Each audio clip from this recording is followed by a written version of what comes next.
जावा शिकताना पहिला प्रश्न, व्हेरिएबल्स म्हणजे नक्की काय आणि डेटा टाइप्स किती प्रकारचे असतात? व्हेरिएबल्स म्हणजे मेमरी मधली एक अशी जागा जिथे आपण डेटा स्टोअर करतो. जसं की इथे आपण एक्झाम्पल बघतोय, इंट एज इक्वल्स टू 20. हा असतो बेसिक सिंटॅक्स, जिथे आपण पहिले डेटा टाइप त्यानंतर व्हेरिएबलचं नाव लिहितो आणि इक्वल्स टू करून त्याची व्हॅल्यू डिक्लेअर करतो. इंट हा झाला डेटा टाइप. त्याच्यानंतर आपण लिहितो एज, हा झाला variable name is equals to 20. याचा अर्थ काय?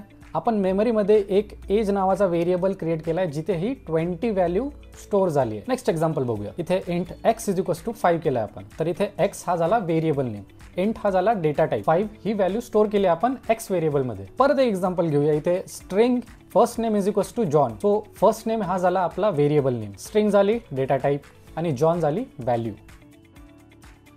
डेटा टाइप्स दोन टाइप्सचे असतात, प्रिमिटिव्ह डेटा टाइप आणि non primitive data types. Primitive data types मध्ये byte, short, int, long, float, double, boolean, character, care.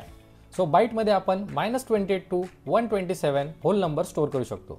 Short मध्ये आपण स्टोअर करू शकतो इथून तर इथपर्यंत. इंट मध्ये आपण होल नंबर स्टोअर करू शकतो फ्रॉम दिस टू दिस.